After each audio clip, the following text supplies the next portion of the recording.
Welcome back. I am Leah. In part 1, we learned about Alexander's childhood, his education with Aristotle, and the famous story of how he tamed Bucephalus. Now, the real adventure begins.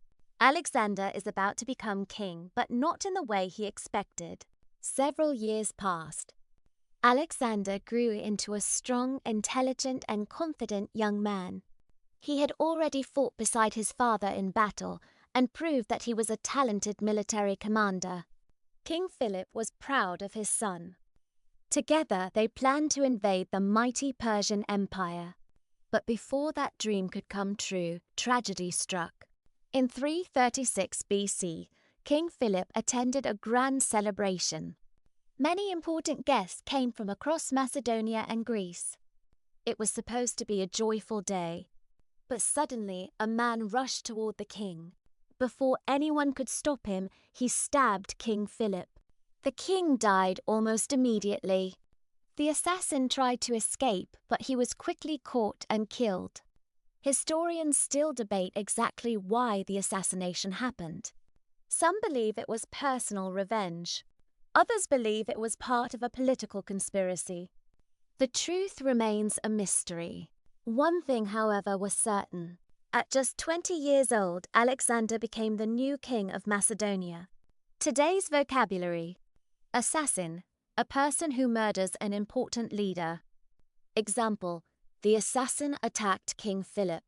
Conspiracy, a secret plan by a group of people. Example: some historians believe there was a conspiracy. Immediately, without any delay. Example: the king died immediately. Becoming king was not easy. Many people believed Alexander was too young. Some neighboring kingdoms refused to accept him as their ruler. Even some Greek cities thought this was their chance to become independent again. They believed the young king would be weak. They were wrong. Alexander acted quickly. Instead of waiting for his enemies to attack, he marched his army across Greece.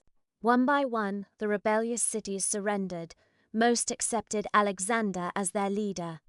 But one city refused. Its name was Thebes.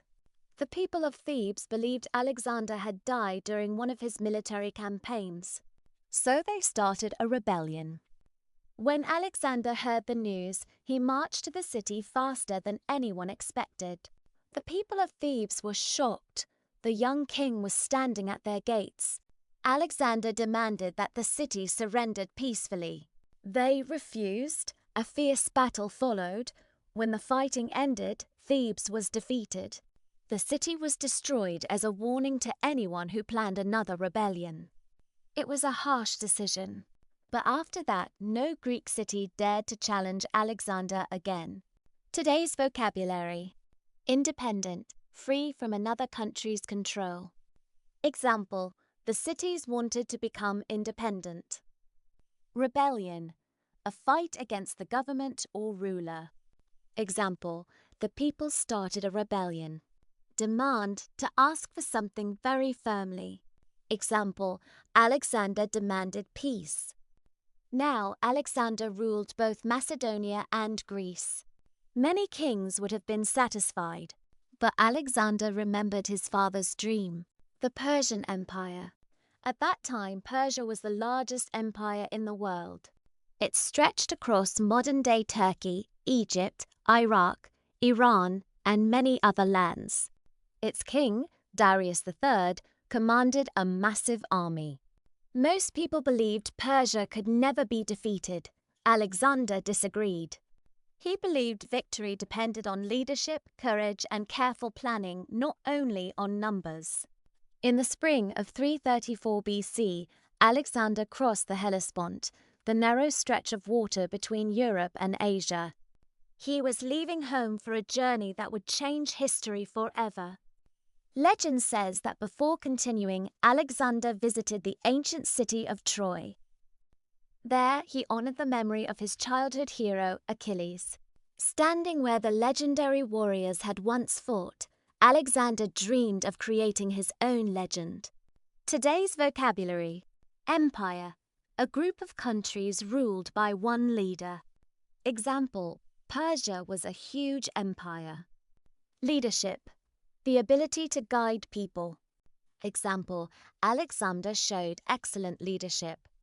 Legend, a famous story or an extremely famous person. Example, Alexander wanted to become a legend. Soon after entering Asia, Alexander faced the Persian army for the first time. The battle took place near a river called the Granicus. Many of Alexander's generals advised him to wait. Crossing a river while attacking was extremely dangerous. But Alexander believed speed was his greatest advantage. He led the attack himself. His soldiers followed him into the fast-moving water. Arrows flew through the air, swords clashed, the fighting was fierce. At one moment, Alexander was surrounded by Persian soldiers. One enemy raised his sword and prepared to strike.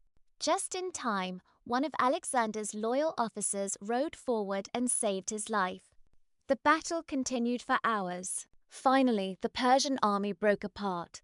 Alexander had won his first major victory. News of the victory spread quickly across the ancient world. People began to realize that this young king was unlike any other. He was bold, he was fearless, and he seemed impossible to defeat. Today's vocabulary: general, a high-ranking army officer.